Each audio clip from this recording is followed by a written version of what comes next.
Um, so say that you live in a picture frame. This is Joel Osteen's and my interpretation of it. So you live in a picture frame, and so say in the middle of your little picture frame is where you want to live, because that's, where life's good, everything's nice and mellow. But sometimes, you kind of veer off to the left, you veer off to the right, and you but you always come back to the middle. Nothing lasts miserable forever. So in that context, or in that frame, if you will always return back to normal. You always return to neutral. You'll return back to where you were. And so don't fret too much about where you're at. If it sucks, it'll get better. If it's better, it's probably gonna suck. Because there's no homeostasis in life where everything works out all the time. If you can tell me somebody or show me somebody or something that is perfect at all times, boom, hit me up, let me know, because I cannot think of one person in life who doesn't have have it perfect, or everybody's got trouble. That's just the way it goes. You don't learn without getting near them edges. There's no growth without struggle. That's what Thomas Jefferson said, and I'm a firm believer in that. That's why you got to go through that crucible. Why, take these little sufferings that you've got going on and just look at them as they're making you stronger, they're making you better, they're better preparing you for whatever's coming. And even me, you're going to have bad days. That's the way it goes. But just know that tomorrow will be a better day. Or at least believe that, that tomorrow will be a better day. Unless you're in doc, then of course, yesterday was your best day and tomorrow's just going to be worse. So, hope that helps. Reframe your mind. Figure out where you're at. Figure out where you're going to be. Figure out where you want to be. And, just, like water that is snow and it yearns to be free. That's what we are. We just yearn to be free. So thank you very much for listening. Hope you guys have a good one. And I will try not to send any bad vibes your way and ruin your workouts as well. Booyah.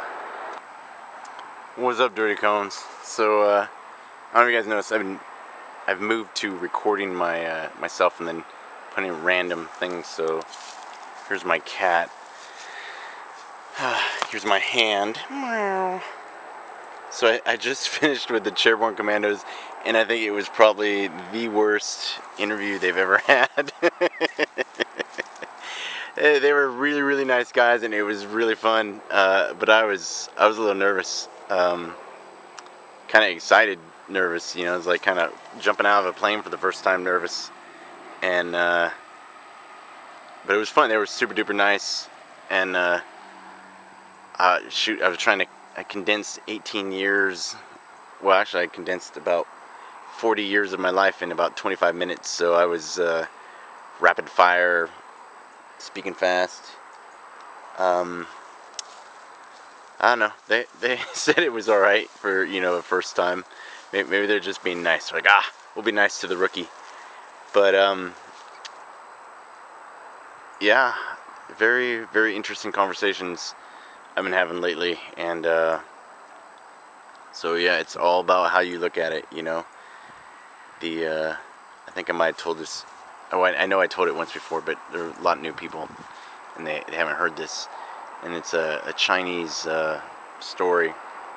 So there's an old man and his son, and they live in this house, and it's a proverb. Anyway, so they live in this house, and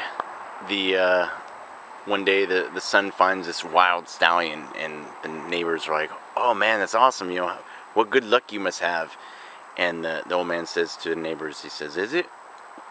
And so the next day, the son's trying to break the horse, not break the horse, break it in. And he's riding the horse and he gets thrown and he breaks his leg.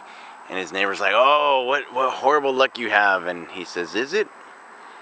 And then the next day, a traveling army comes through and takes all the young men who can fight, and the farmer's son can't go because he has a broken leg. So just because you're in something and it looks bad doesn't necessarily mean it is bad. I thought when my ex-wife tried to kill herself and a bunch of stuff was going on, I thought trying to raise 2 boys on my own as a PJ I thought I was pretty screwed because I didn't know what I was doing. But here it is, 11 years later. Everybody's got their fingers in their toes, and it was probably one of the better things that could have happened, because it made me have to take responsibility and grow up and worry about a whole lot of other things that, if you got a tag team because you're married, so there's 2 of you to worry about it. I got just me. So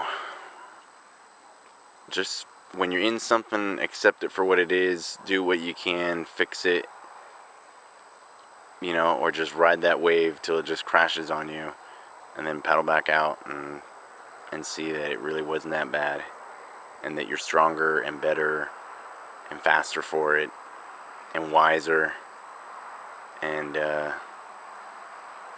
what you got to do. Life is that whole analysis kind of thing. You're like, alright, well, that didn't work, I'll try this next time. Alright, that worked a little bit better. I can shape this a little bit better. I can do this a little bit better. I can tweak it. I can get better. So, reframing, very, very important. Learn it, live it, love it. Always be analyzing yourself, not overanalyzing, just analyzing. And this too shall pass, and everything works out in the end. Hoo-yah.